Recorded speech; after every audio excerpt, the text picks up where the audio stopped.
Head to extratug.com right now where you can see me absolutely completely naked. Well, that's not true. Chris, zoom out, let them know I'm not completely naked. But it's an exclusive video content on extratug.com if you want to check that out. It does get a little raunchy, at least.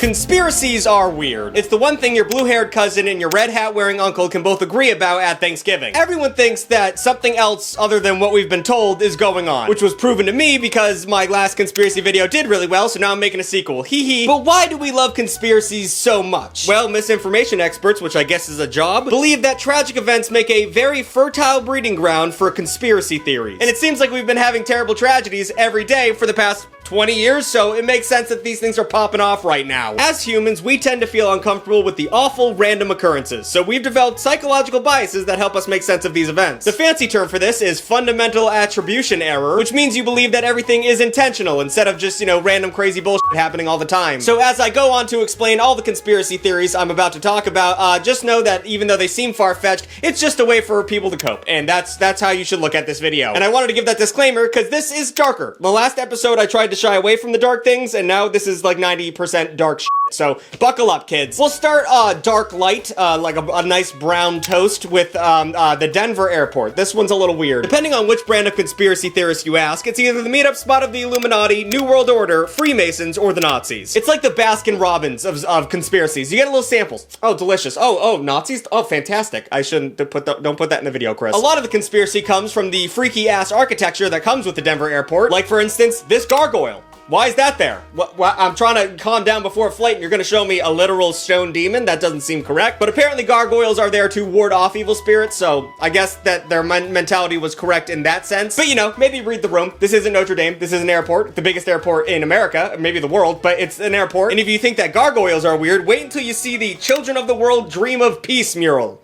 That's in the airport. The soldiers in the gas masks is giving off strong Nazi vibes, and the crying mom suggests that all the children of the world aren't dreaming of peace, they're dead. The painting is supposed to be a commentary of the horrors of war, which, why is this in an airport? The conspiracy theorists think it's a depiction of the apocalypse, which I don't blame them. And that validates the next Denver airport conspiracy, which is that the 470,000 square feet of underground space beneath the airport will host bunkers for the rich and powerful after the apocalypse. Now, in reality, or what they tell us, is that all those tunnels and is to move luggage everywhere, and you don't do it up top, you do it down below like at Disney. And it is one of the busiest airports in the world, so it makes sense you'd need all that stuff under there, but I don't know. That's a lot of stuff under the airport. I don't know why they have all that. All the secret society stuff does sound insane, but there's always just enough room for misinformation to slip in and make it all make sense. For example, there's a dedication stone in the airport that states the airport was funded by the New World Airport Commission, which, not a good look, fellas. I understand that's probably not related to the New World Order, but it definitely has a lot of the same words. And conspiracy theorists will be quick to point out that there actually isn't a New World Airport Commission. That's not a real thing, and that it's all a thinly veiled reference to the New World Order. But it turns out it's just the name a group of local small businesses chose when they banded together to promote the airport by putting together a time capsule. So it was just a bunch of local businesses being like, let's make a fun little time capsule and pick a silly little name, and they didn't really think that your uncle on 4chan would be getting deep into this shit. And the connections get even looser after that. In front of the gas mask Nazi mural, there's a small inlay on the floor featuring the letters AU and AG. These are obviously the periodic symbols for gold and silver, which, pays homage to the Colorado's mining history. But conspiracy theorists claim, and this is not a joke, it refers to a deadly strain of hepatitis, Australia antigen, which was discovered by Baruch Samuel Bloomberg, who financed the airport. But there's a little bit of hole in this one. Bloomberg didn't finance the airport, so they're just wrong. And that antigen scientific abbreviation is actually HBsAg. So not 1 minute of this has been correct. But there's one thing we can't really explain as a unit. It's less of a conspiracy, but more just what's up with that f***ing blue horse? We talked about it in another episode. That thing just freaks me the f*** out. And I didn't even... Okay, so when you drive to the Denver airport, you see this big f***ing crazy horse, and it's got glowing red eyes, and it's scary, and you can't go look at it. It's far off the road. I don't know why it's there. But I forgot to mention last time that it's so big and heavy that the sculptor making it died when a piece of it fell off and killed him. So it's like a cursed horse. Some people say it represents one of the 4 horsemen in the apocalypse, which, you could point to any horse and say that. There'd have to be 4, King. 1 horse is not, that doesn't count. But at the end of the day, bad vibes. Bad vibes from the beginning to the end of the Denver airport. Have you ever been in there? It's fucking terrifying to try and get to your flight. You have to take a train. It is gigantic. Like I said, it's bigger than San Francisco.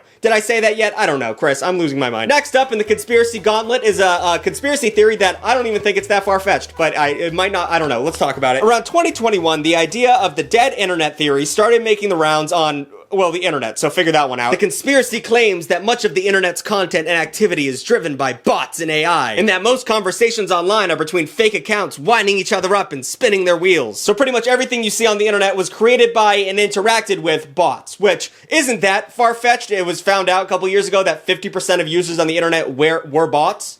So that's okay. And it's pretty obvious, like, if you ever wander into the comment section of an Instagram post and someone it's like a video of a dog and someone's like, ha, Biden would kill this dog. Like, that's a bot. All of those heavily politicized commenters are always bots. And as the use of AI grows, it's more likely than not that we'll see an increase in AI-generated content. So it's bots making content for bots, and the bots interact with those bots, and it's all over. There's no more room for people. There's not a seat on the train. So why is this a conspiracy exactly? Isn't this a logical endgame for what's happening to the internet right now? Well, according to Illuminati Pirate, the author of the original 2021 post about the dead internet, and this is a direct quote, so I'm just gonna read it verbatim. The US government is engaging in an artificial intelligence-powered gaslighting of the entire world population. Okay. So, let's take a minute and pause. The dead internet theory is the most internet theory possible. You think that the government is filling the internet with bots to, oh no, that actually might be real. Try to manipulate all our brains. That makes sense. And I also always think about this theory because when I post a video and I get like 200,000 likes on it, I'm like,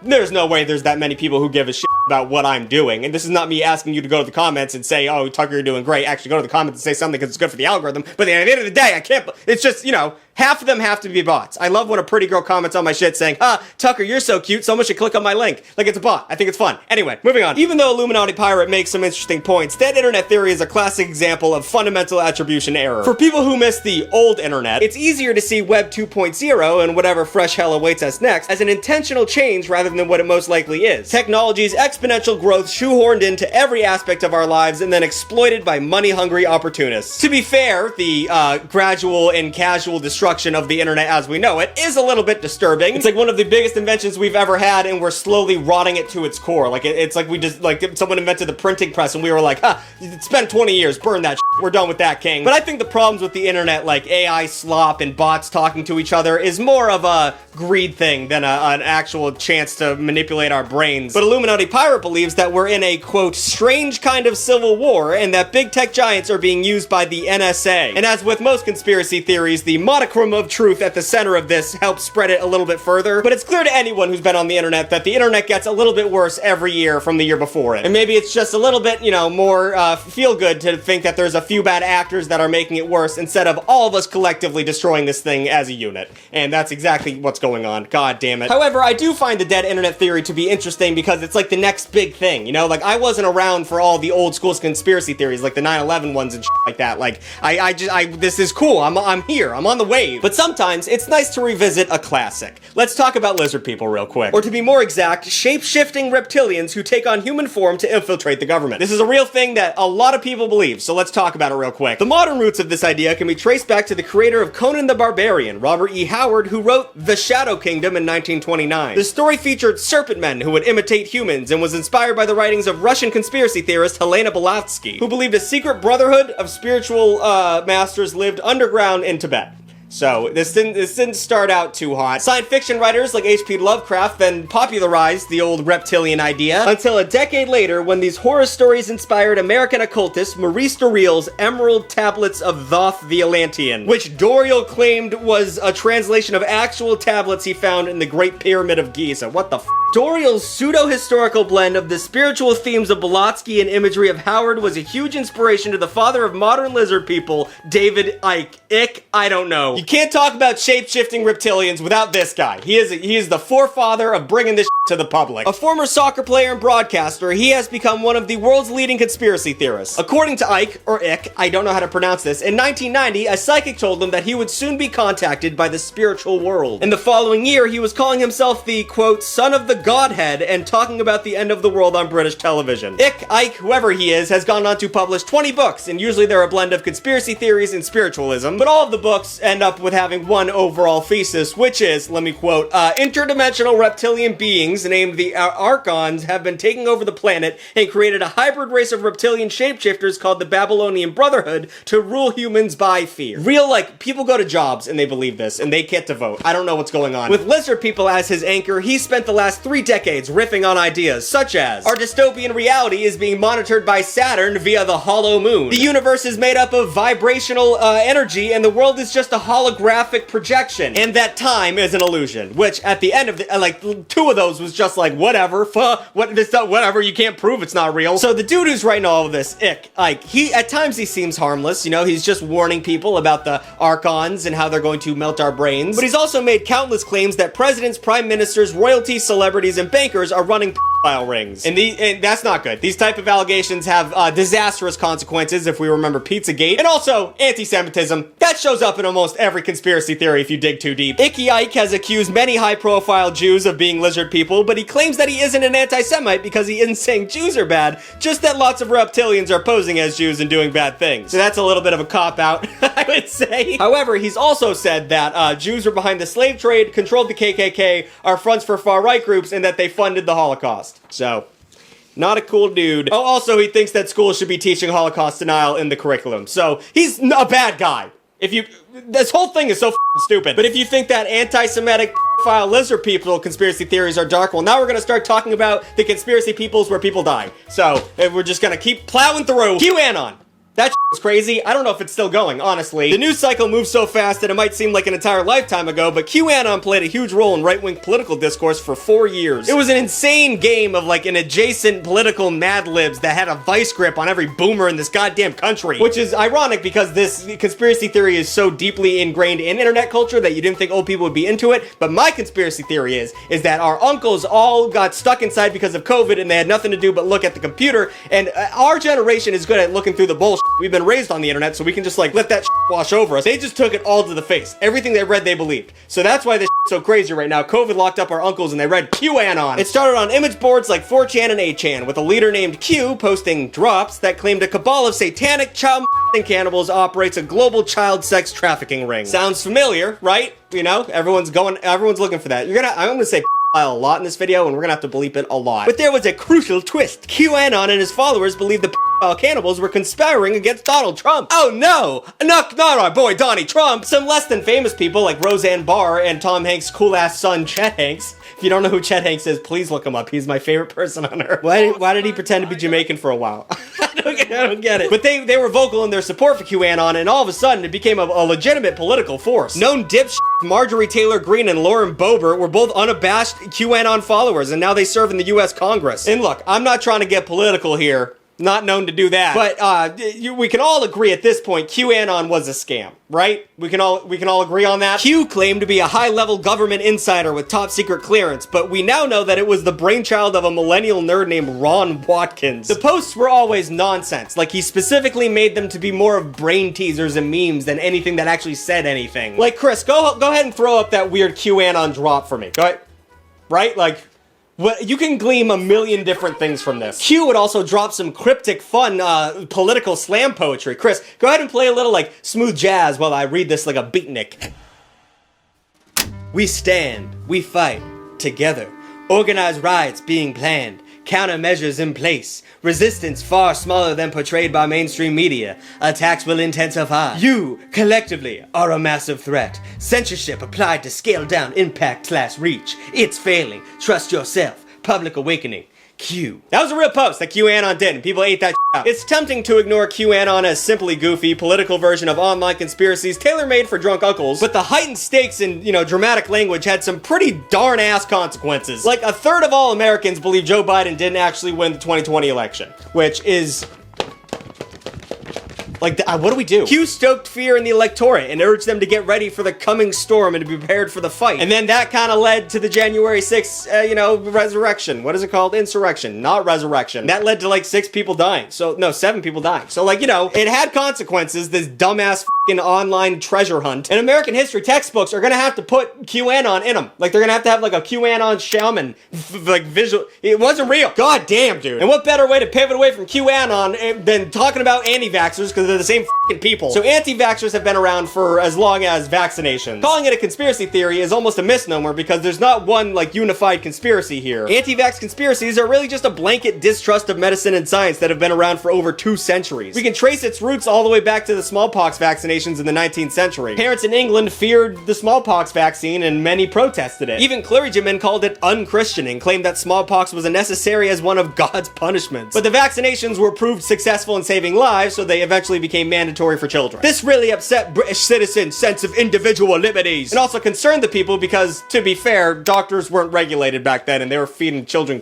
cocaine. The Anti-Vaccination League and the Anti-Compulsory Vaccination League formed along with several anti-vaccination journals, and then in 1885 an anti-vaccine march took place in the city of Leicester. Upwards of 100,000 people took part in the event, which included a child-sized coffin and an effigy of the inventor of the smallpox vaccination. This was pretty much the trajectory of every other major vaccination, with things like diphtheria vaccinations, tetanus vaccinations, all causing controversy in the 1970s. And then measles, mumps, and rubella vaccines doing the same in the late 1990s. Everyone is against this when it first comes out. Opposition to the MMR vaccine remains to this day, thanks to the faulted and crooked studies done by a doctor named Andrew Wakefield. In 1998, Wakefield published a study in the British Medical Journal linking MMR vaccine to autism. And I want to say this right now, we're going to talk about it, but I want to get this out up in front. Vaccines don't cause autism. I don't know why your kid's autistic, probably because he's got a bunch of microplastic in his balls, but the vaccines aren't doing that. Okay, hon? Don't blame the needle. Other researchers were immediately unable to reproduce Wakefield's results, and the legitimacy of his study was called into question. Investigators found that a board had paid Wakefield to find out if there was evidence to support a litigation case, and that he had falsified his data and was planning on profiting from the study by holding patents for a rival vaccine. So he made the vaccine look bad so he could sell his other vaccine and make money.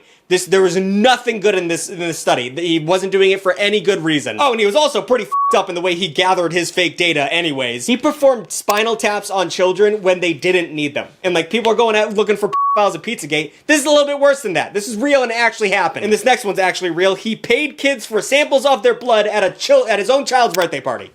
Bad guy, bad guy. Eventually, his paper was retracted and he was removed from the UK medical register, but the genie was already out of the bottle. Former 90s MTV star Jenny McCarthy, do you know who she is? Probably not, besides the fact that she's a anti-vaxxing dumbass bitch. She became a vocal opponent of vaccines, often citing Wakefield's study. She even wrote the foreword to Wakefield's 2010 anti-vax book. Her television appearances telling the sympathetic story of her child's struggle with autism gave rise to the anti-vax movement in the US, and that movement is seeing real results. Not only is the anti-vaxxer RFK the Secretary of Health in the United States, but as I was researching this, there was a f***ing outbreak of measles in Texas, and one kid has already died because he wasn't vaccinated, but at least he doesn't have autism, right? You f***ing idiot. So while there is no scientific link between vaccines and autism, it is estimated that vaccines have saved how much? 154 million lives globally since 1974, and 95% of those are kids under the age of 5. So are you worried about kids or are you not? Gang, what are we doing? You'll believe that Hillary Clinton is, peeling children's faces like oranges and drinking their blood, but you won't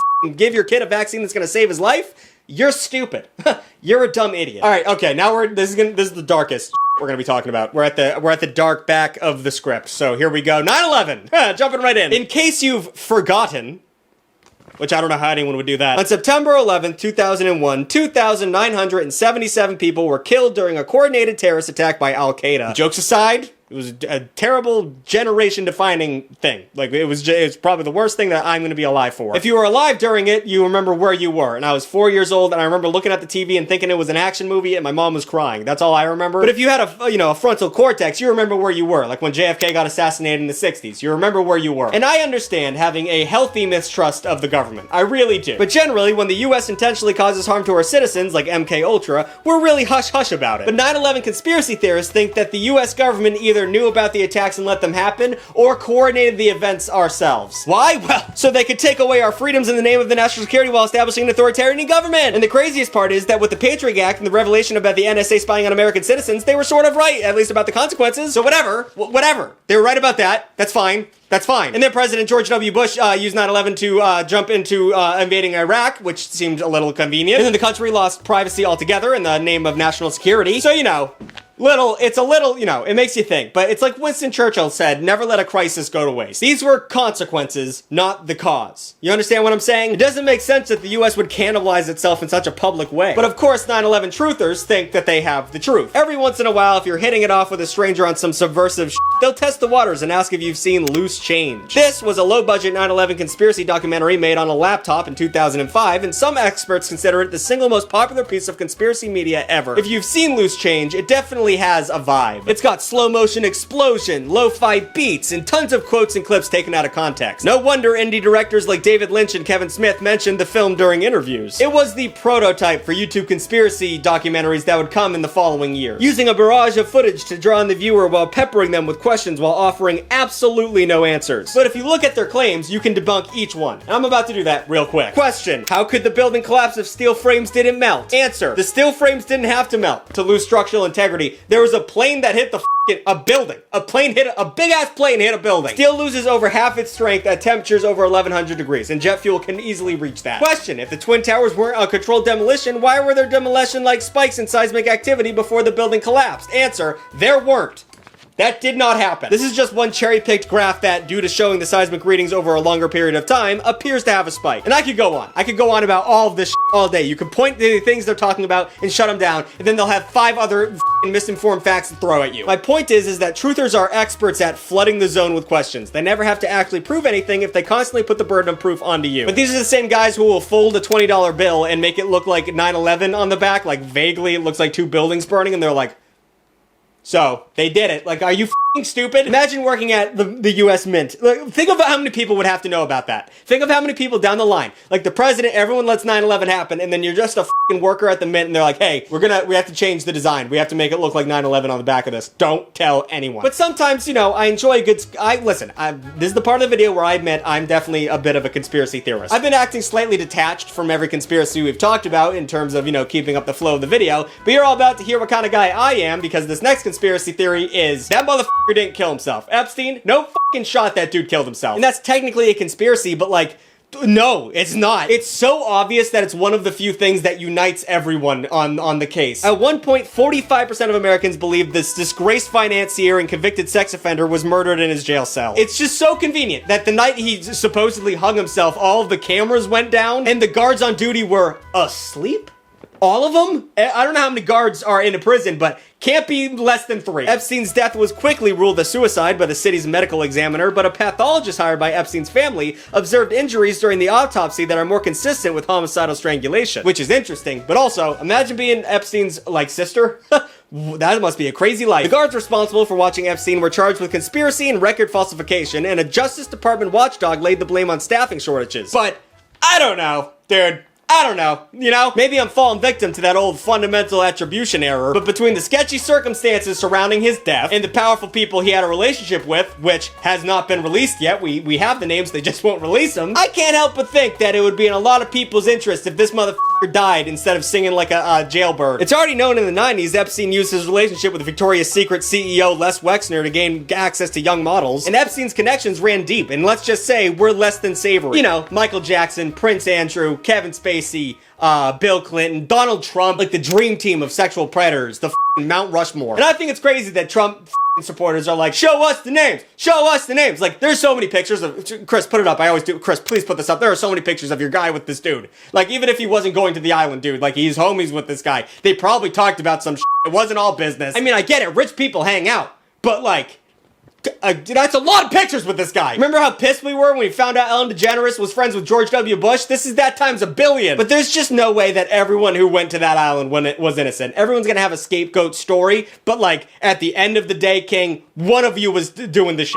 He wasn't offering that, and everyone's like, another night where no one wanted to be a pedophile. Crazy. Like, it's, people are going there for that reason, and you can't all not be the reason. So do I think that there's a secret society that drinks blood and runs the world? No, I do not. I feel like that's wishful thinking. But that's the problem with conspiracies like Epstein. In the chaos, there is a little bit of believability. I sure as hell don't believe there's any good billionaires. The issue is that searching for one larger conspiratorial universal truth makes us look crazy, hurts our credibility, and ultimately helps the bad actors of the world. The rich and powerful want you to believe in conspiracies. It makes your accusations look stupid and not real. There's a reason why no one's ever sued David Icke for calling them a it's because he doesn't matter and no one gives a shit about him. If we focus our energy on going after the bad actors and not some bullshit conspiracy that we made up about the bad actors, we could probably make our own new world order that's sick and cool and has blackjack and hookers. New videos every Wednesday and Saturday. Like, comment, and subscribe. Shout out to the Extra Tug that's $4 a month. Check it out. You get new videos every week, and you get a bunch of cool things. You can vote on videos that you want to be made, and I don't know. I'm kind of panicking right now. You want to see the cat? Y'all want to see the cat? Come here, baby.